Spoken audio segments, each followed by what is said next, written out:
UP के लखीमपुर में किसानों को गाड़ी से कुचलने के मामले में करीब 5000 पन्नों की चार्जशीट दाखिल कर दी गई है। आपको बता दें कि इस चार्जशीट में केंद्रीय गृह राज्य मंत्री अजय मिश्रा टेनी के एक और करीबी वीरेंद्र शुक्ला को भी आरोपी बनाया गया है। अब मंत्री के बेटे आशीष मिश्रा समेत कुल 16 आरोपी हो गए हैं। लखीमपुर खीरी हिंसा के 90 दिन पूरे होने के बाद 5000 पन्नों की चार्जशीट दाखिल की गई है और इस मामले में एसआईटी ने एक बहुत महत्वपूर्ण बात कही थी। अपडेट के लिए हमारे साथ जुड़ गए संजय त्रिपाठी, उनका रुख कर लेते हैं। सोची समझी साजिश का भी जिक्र किया गया था। संजय त्रिपाठी, अब किसकी मुसीबत बढ़ती हुई? बिल्कुल प्रतिमा, जिस तरह की एसआईटी ने अभी कुछ दिन पहले रिपोर्ट लगाई थी कोर्ट में, उसमें साफ तौर पर यह कहा गया था कि पूरा मामला जो है गैर यातन हत्या का नहीं है, ये महज दुर्घटना नहीं है बल्कि सोची समझी साजिश। और आज जब इस पूरी घटना की एफआईआर को दर्ज हुए 90वां दिन है तो आज चार्जशीट फाइल की गई है। 5000 पन्नों की चार्जशीट है जिसमें अजय मिश्र टेनी के बेटे आशीष मिश्र मोनू भैया के अलावा 15 और लोगों के नाम है, तो कुल 16 लोगों के खिलाफ ये चार्जशीट दायर की गई। तो निश्चित रूप से इसमें अजय मिश्रा टेनी और उनके बेटे और जो अन्य लोग हैं, जो जिस तरह की शुरू में दावे किए जा रहे थे कि नहीं ये एक्सीडेंटल केसेस है, तो उनकी मुसीबतें बढ़ेंगी। जो लोग इस पूरे मामले में नामजद हुए तो जिनके खिलाफ चार्जशीट हुई थी और लगातार इस मुद्दे पर राजनीति गरमाई हुई है। 2022 का चुनाव है, लगातार ये मांग की जा रही विपक्ष की ओर से कि अजय मिश्रा टेनी का इस्तीफा लिया जाए क्योंकि सोची समझी साजिश है। और एक अन्य अभियुक्त का नाम बढ़ाया गया है जो अरुण जी, और उसमें साक्ष्य छुपाने की धाराएं 201 लगाई गई हैं। तो मतलब कुल मिलाकर के मिला जुला षड्यंत्र था। और जिस तरह की घटना 3 अक्टूबर को हुई थी, दंगल का जो कार्यक्रम था, उस कार्यक्रम के जो रास्ते में किसान जुटे हुए थे अपने आंदोलन को लेकर के, उसमें पहले से ही इंस्ट्रक्शंस दिए गए थे कि यहाँ पर किसान रहेंगे, इसलिए जो लोग भी उस कार्यक्रम में आने वाले हैं उनको दूसरे रूट से लाया जाए। और केशव मौर्य जो उस कार्यक्रम के मुख्य अतिथि थे, उनको भी रूट चेंज करके लाया गया था। बावजूद इसके, ये पता होने के बावजूद कि बड़ी संख्या में किसान वहाँ जमा हुए हैं तिकुनिया चौराहे पर, वहाँ जानबूझ करके आशीष मिश्रा और अपने साथियों के साथ गए और उसी आधार पर एसआईटी ने पूरी जांच की और उसके बाद में आज विवेचना के बाद 5000 पन्नों की चार्जशीट लगा दी गई है। तो अब दूध का दूध और पानी का पानी हो गया है। दावे बड़े बड़े किए गए थे कि नहीं ऐसा कुछ नहीं है, इंटेंशन नहीं है। क्या संजय, इस चार्जशीट के आधार पर ये कहा जा सकता है कि केंद्रीय मंत्री अजय मिश्रा टेनी के बेटे आशीष मिश्रा पर अब शिकंजा और कसेगा यहां से? निश्चित रूप से रोमाना, क्योंकि उनके खिलाफ जो शुरू में एफआईआर दर्ज की गई थी तो उसमें 304 बी का मामला दर्ज किया गया था। क्षमा कीजिएगा, 304 ए जो गैर यातन हत्या की धारा होती है, उस आधार पर यह माना गया था कि ये लोग उस रास्ते से निकल रहे थे और किसानों ने इनको रोकने की कोशिश की, इनकी गाड़ियों पर हमले किए और ये जान बचाने की नीयत से तेज़ भागते हुए निकले, जिसके चलते किसानों की मौत हो गई थी। लेकिन अब जिस तरह की चार्जशीट 5000 पन्नों की दाखिल हुई है तो उसमें ये बात स्पष्ट है कि अजय मिश्रा मोनू अपने साथियों को लेकर जानबूझकर उस रास्ते से गुजरा था और ये दुर्घटना नहीं थी, ये सोची समझी साजिश थी किसानों को कुचलने की, कुचलकर मारने की। और आज जब चार्जशीट दायर हुई है तो जो धाराएं पुलिस ने दर्ज की थी उनमें साफ तौर पर हत्या की जो 302 धारा है, 120 भी जो षड्यंत्र रचने की धारा है, उन सारी धाराओं में चार्जशीट लगी है जो एसआईटी ने रिपोर्ट कुछ दिन पहले कोर्ट में सौंपी थी। तो अब निश्चित रूप से अजय मिश्रा मोनू ही नहीं बल्कि वो सारे 16 लोगों की मुसीबतें बढ़ेंगी जो इस पूरी घटना में शामिल हैं और जिनके नाम चार्जशीट में साफ तौर पर दर्ज किए गए। रोमाना,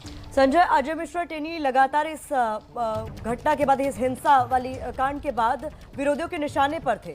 अब इस चार्जशीट के बाद उनकी मुसीबतें और बढ़ती हुई? देखिए, अजय मिश्रा टेनी का नाम इस पूरी एफआईआर में दर्ज नहीं किया गया है। ये अलग बात है कि तहरीर में किसानों ने लिख कर दिया था और नियमानुसार तो उनका भी नाम एफआईआर में होना चाहिए, लेकिन नहीं किया गया। षड्यंत्र की जो धारा है 120 भी साजिश रचने की, उसमें नामजद किया जाना चाहिए। तो एक टेक्निकल विषय है, लेकिन उनका नाम एफआईआर में नहीं और ना ही उनके खिलाफ चार्जशीट दर्ज की गई। लेकिन अजय मिश्रा टेनी शुरू से ये दावा करते रहे कि उनका बेटा निर्दोष है और उसने कोई भी गुनाह नहीं किया। अगर ऐसा कुछ होगा तो वो अपने पद से इस्तीफा दे देंगे, ये तक दावा उन्होंने किया था। लेकिन आज जब पहले तो एसआईटी की रिपोर्ट लगी जिसमें ये बात स्पष्ट हो गई थी कि अजय मिश्रा टेनी का जो बेटा है वो गुनाहगार है, उसने सोची समझी साजिश के तहत इस पूरी घटना को अंजाम दिया है। और आज जब कोर्ट में चार्जशीट दायर कर दी गई है, चूँकि आज 90वां दिन था और ये टेक्निकल विषय होता है कि अगर 90 दिन के भीतर चार्जशीट जारी नहीं कोर्ट में दाखिल नहीं की जाती है तो इससे मुलजिम पक्ष जो होता है उसको फ़ायदा मिलता है। तो आज 90वां दिन था और आज चार्जशीट दायर कर दी गई है और साफ तौर पर उसमें सबका जिक्र है। तो अब अजय मिश्रा ने जो दावा किया था कि उनका बेटा गुनाहगार नहीं है, कोई अपराध उसने जानबूझकर नहीं किया है, ये दुर्घटना है, तो अब उनका ये दावा कहीं ना कहीं फर्जी साबित होता है। और ऐसे में निश्चित रूप से विपक्ष की जो मांग है अजय मिश्रा टेनी की बर्खास्तगी की, उनकी गिरफ्तारी की, ये जो है विरोध और तेज होगा, मुखर होंगे स्वर और विपक्षी पार्टियों के, क्योंकि लगातार ये बात कही जा रही थी कि अजय मिश्रा टेनी इस पूरी घटना के पीछे जिम्मेदार हैं, क्योंकि शुरू में जो उनके कुछ वीडियो वायरल हुए थे जिसमें वो किसानों को धमकाते हुए नजर आ रहे थे, तो उन सब बातों से ये ना कहीं विपक्ष इसको जोड़ रहा था कि अजय मिश्रा टेनी के कहने पर ही या उनके ही उकसाने पर उनके जो करीबी लोग हैं, उनका बेटा है, ये सारे लोग गए और उन्होंने किसानों को उछल कर मार डाला था। तो अब निश्चित रूप से रोमाना ये बात सत्य साबित हो गई। कोर्ट में जिस तरह की चार्जशीट लगी है कि आशीष मिश्रा मोनू ने अपराध किया था और अपने साथियों के साथ मिलकर किया था, तो अब अजय मिश्रा पर मानसिक दबाव तो बढ़ेगा ही, चूंकि शुरू से ही लगातार वो ये कह रहे थे कि उनका बेटा गुनाहगार नहीं। ठीक है, और अगर चार्जशीट की बात की जाए तो जैसा कि आप बता ही रहे हैं कि भाई 90 दिन के भीतर भीतर चार्जशीट दाखिल करनी होती है, चार्जशीट दाखिल कर दी गई है, लेकिन अभी 16 आरोपी, क्या अभी भी इस मामले में एसआईटी की जांच आगे चल सकती है? कि अभी भी दायरा बढ़ सकता है इस चार्जशीट का? कुछ और आरोपी भी क्या इस मामले में जोड़े जा सकते हैं? ऐसी कोई जानकारी संजय? देखिए, षड्यंत्र की धारा लगी है और अज्ञात लोगों के खिलाफ एफआईआर है। 16 नाम आ चुके हैं सामने जिनके खिलाफ चार्जशीट लग चुकी है, लेकिन अभी अगर पुलिस चाहेगी चार्जशीट के बावजूद भी तो वो विवेचना, तो चार्जशीट लग गई है, लेकिन अब मान के चलें कि एसआईटी की जांच जो है वो अलग चल रही थी, विवेचना अलग चल रही थी। विवेचना के लिए जो थाना अध्यक्ष हैं तिकुनिया, उनको इंचार्ज बनाया गया था, उन्होंने ही चार्जशीट दायर की थी बतौर विवेचक। लेकिन अब जो जांच है, जांच तो चलती रहेगी। अगर शासन समझता है या ऊपर से कोई निर्देश आते हैं या कोर्ट को लगता है तो वो डायरेक्शन दे सकती है कि इस पूरे मामले की जो एसआईटी जांच है वो कंटिन्यू रहे। ये अलग बात है कि चार्जशीट दायर होने के बाद में जो कानूनी कार्रवाई है, जो कोर्ट का ट्रायल होगा, वो सारी प्रक्रिया अब शुरू हो जाएगी। गवाहों के बयान होंगे, जो साक्ष्य सबूत होंगे, वो एविडेंसेस कोर्ट में पेश किए जाएंगे, तो कानूनी प्रक्रिया कोर्ट में शुरू हो जाएगी। एसआईटी की जांच अब यदि लगता है कोर्ट को या आला अधिकारियों को इसमें पूरी जांच अभी आगे और की जानी चाहिए, हो सकता है कुछ और लोग शामिल हो सकते हैं, तो वो कार्रवाई रोमाना आगे हो सकती है। महत्वपूर्ण जानकारी आप दे रहे हैं, लगातार आप इस मामले पर नजर बनाए रखें। एसआईटी इस पूरे मामले में जांच कर रही थी, चार्जशीट भी दायर कर दी गई है। इस पूरे मामले में एसआईटी ऑफिसर का क्या कहना है, एक बार सुनते हैं। चार्जशीट दाखिल कर दी गई है क्या? चार्जशीट दाखिल कर दी गई है। किस मामले में? 219 में। ठीक है, वही तिकुनिया हिंसा मामले से जुड़ी। ठीक, अच्छा, कोई नाम, कुछ नाम भी बढ़े हैं क्या? वीरेंद्र शुक्ला नाम बढ़ा।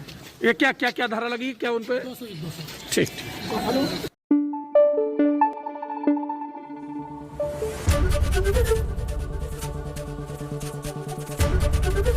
एबीपी न्यूज आपको रखे आगे।